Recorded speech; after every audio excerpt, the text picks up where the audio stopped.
Welcome, everybody, to another edition of Liam's Hockey. Here we go again. Day number 4, what'd I tell you? Yeah, we'll keep trying to rock and roll here for a few days. Not going to do it on the weekend, definitely.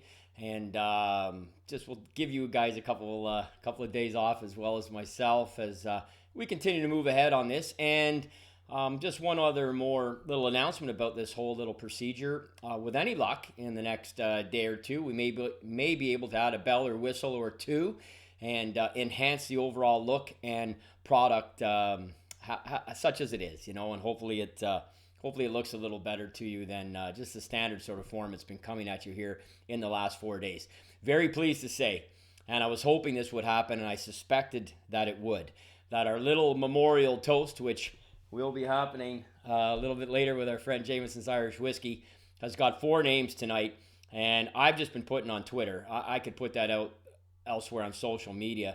And what I really hope develops out of this is that, in this case here, the men who gave me the names tonight, that when they do watch this, because it will come at the end of the show, grab a shot, fellas, and join me as I salute the men that whose names you gave me who have passed away. And I'll talk a little bit about them with the information that I have, and we'll go from there. Again, like last night, in one of the cases, I knew the guy quite well.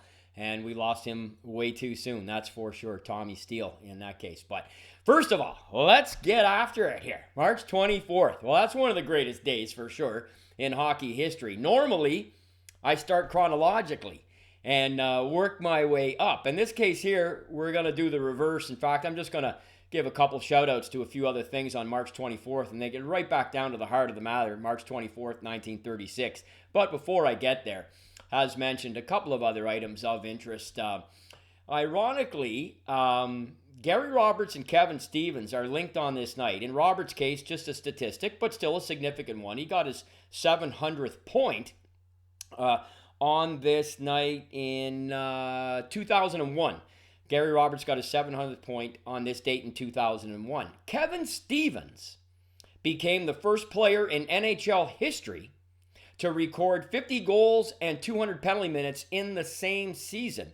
And he accomplished that when he got his 50th goal in 1991 on this date, March 24th. Now, Kevin Stevens and Gary Roberts are intrinsically linked with Brendan Shanahan and Keith Tkachuk, as they remain to date the only 4 men in NHL history with 50 goals in 1 year and 200 penalty minutes plus in the same season. Pretty significant accomplishment, especially for yours truly. A couple of other things on March 24th before we get right into the gut of the date, shall we say. Rick Vaive of the Toronto Maple Leafs became the first 50 goal scorer in Toronto Maple Leaf history on this date in 1982. He followed that up with 2 more.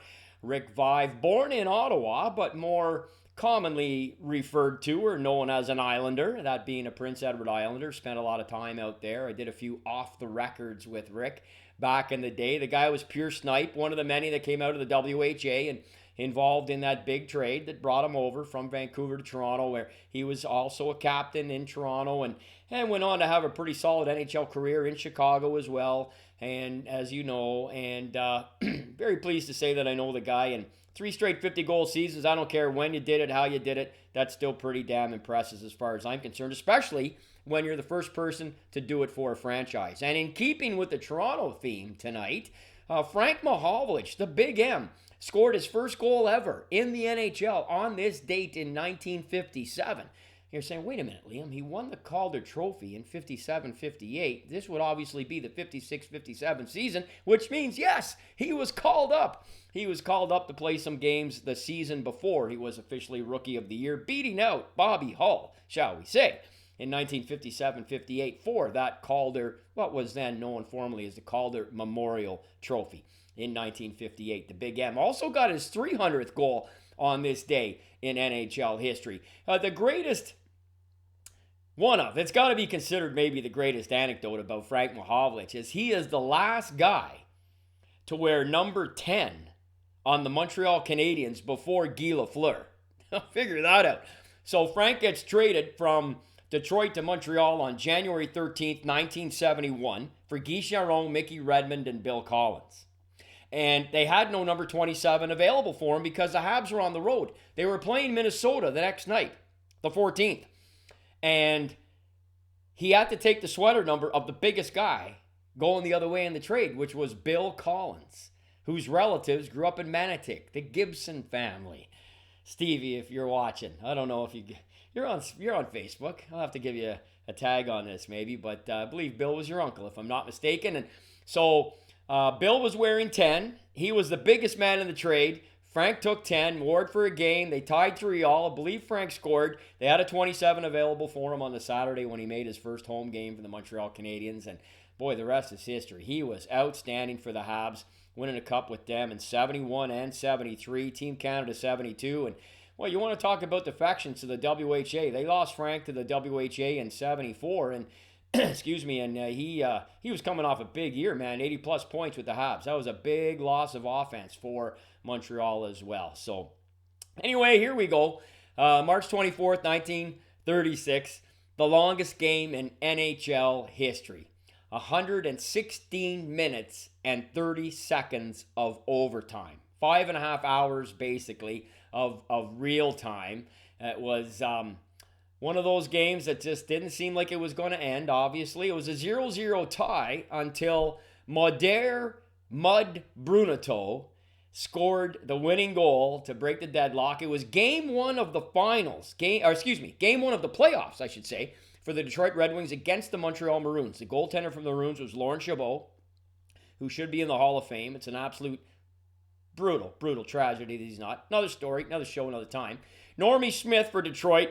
And I saw a lot of it today on social media and people talking about it because they didn't really keep hardcore stats back then in terms of shots on goal. And Normie's credited either with somewhere between 89 and 92 or 94 saves, depending on what story you believe, what statistic you've read, or what book you have. Regardless, the fact is that Normie got the shutout. Detroit went on to win the Stanley Cup. And I think that's pretty significant. Now, Mud Brunetto got his nickname because his name, which is French, Moder Brunetto, got shortened to Mod, and it got changed basically over time to Mud. That's how he got the nickname. And it should be pointed out that his brother Ed Brunetto also played in the NHL, and they are one of the few brother combinations to both score overtime goals. Now, in Mud's case, he went on to have a real solid NHL career. And I'll tell you right now, a few years later on a line with Don the Count Grosso and Carl Liscombe, a man who I met, by the way. Carl's from Perth, Ontario, and at one point he held the record for the fastest 3 goals. I touched on Bill Mosienko yesterday. Carl Liscombe at one time held that record. Anyway, I digress. Carl set that, I believe, in 1938. Regardless, at one point, Brunetto, Grosso, and Carl Liscombe set an NHL record for most points by a line. And they held that at one time, briefly, in the NHL. And Brunetto won Stanley Cups 36, 37, and 43. Solid player. Got the winning goal. He was basically a rookie at the time, 1936, with Detroit. And the other interesting thing, and this is purely from an Ottawa perspective, but it's got a pretty damn neat connection. The guy who assisted the goal is Heck Kilray. That's Bryan Kilray's uncle. One of his uncles. Bryan had 3 uncles that played in the NHL, and Heck Kilray was one of them, and he assisted the longest goal ever in NHL history, March 24th and 25th, 1936, because the game obviously extended past 1936. I want to get into the memorials right now, actually, because we've got 4 of them, and I want to talk about these gentlemen, so stand by. Let's just bring out my elixir of life here. Yes, Jameson's Irish Whiskey. Anyway, short and sweet there on this day in hockey tonight. So, Dave Hay was a name that Jimmy Boone gave me yesterday, and I didn't have the details on him. And in this case here, I don't have all those details as I do the majority of NHL anecdotes and trivia and statistics off the top of my head. So, forgive me as I look down at a couple of notes here on the late Dave Hay, but obviously a very good friend of my friend, Jim Boone. For those of you that don't know, Jim Boone started the National Hockey League's Fan Association a number of years back, did some significant and phenomenal work with it, and I was very pleased and honored to have been a part of that professionally. They hired me, Jim, and through some of his support that he was able to garner, and sponsorship, advertising, I guess more sponsorship, I guess I should say. And his friend Dave Hay played, I guess, with Jim in the St. Laurent Adult Hockey League. He was a big NASCAR fan, a big Sens fan, and he passed away just a couple of years ago this June from cancer. And so tonight, when we do the shot, we will remember the late Dave Hay. And I didn't have all that information last night, so I felt it important enough to bring it back to the table tonight. So, Jimmy, thank you for the name, and I hope I did it justice there, and we'll salute your friend here in just a moment's time.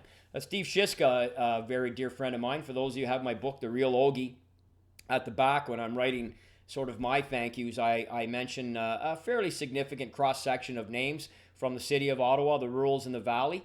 Steve's among them. They are the toughest cross-section of names that I personally know. I know all these men personally. I put Steve Shiska in that group. There's only one I forgot, and when we do another reprint, I'm going to include Brent Cater, because that should be in there. But he's not, and it will be. I'll rectify that mistake.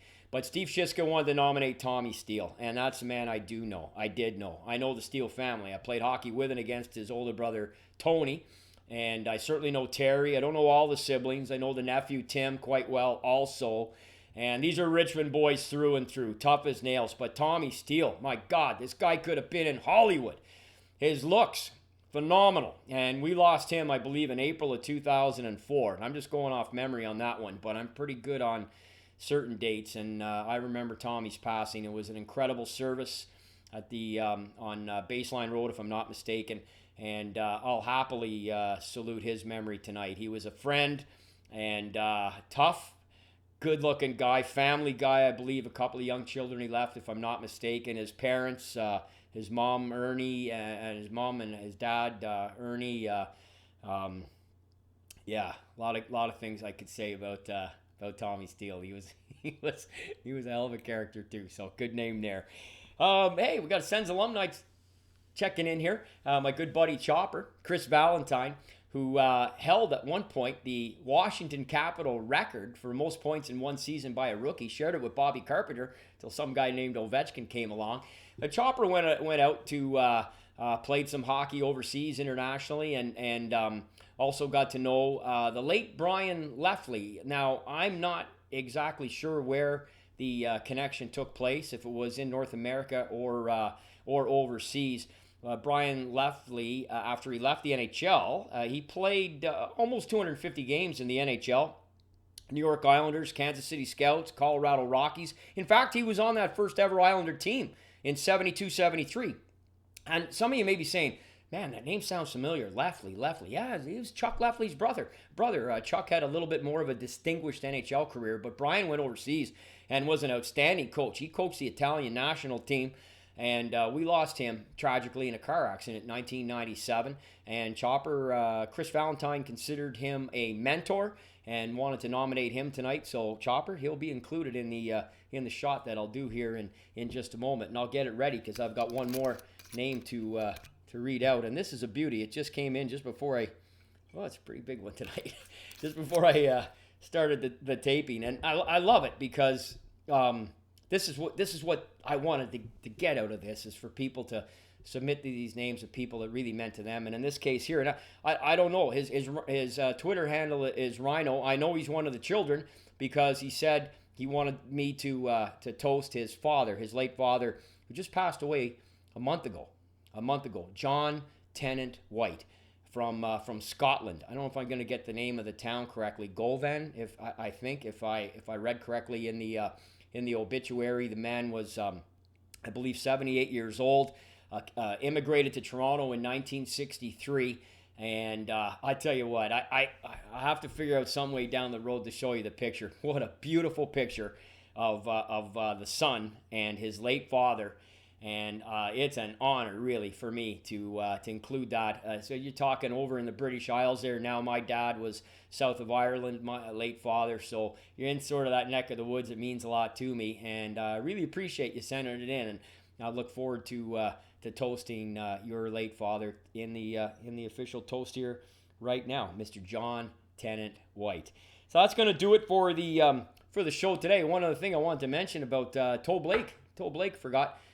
He celebrated an anniversary not an anniversary, but a significant milestone on this day in 1968. he became the second coach in NHL history to record 500 wins. And that's significant for me because I drank in Toe Blake's Tavern. And the first time I ever went in there was with two guys named Jeff Saunders and Paul Rushlaw. And we went down to see a Montreal Canadian game. And we were bouncing around from bar to bar, and everybody had to pick up a round at the different bars. So I got the one at Toe Blake's Tavern. Paul got the one at the Texan restaurant. When it was Jeff's turn, we went to Chez Perry. It was 14 times more expensive than buying a quart of beer at Toe Blake's Tavern. So we'll salute Toe's memory today, too. And hey, what the hell? We're just having a little fun here. I've already had a couple pints. I'm going out of whiskey to it. So for Dave, Tommy, Bryan, and John, God rest your souls. Thank you, gentlemen, for the contributions of the names up the Republic. And we'll see you tomorrow on another edition, This Day in Hockey, with Liam McGuire. G'day. God damn, that's good.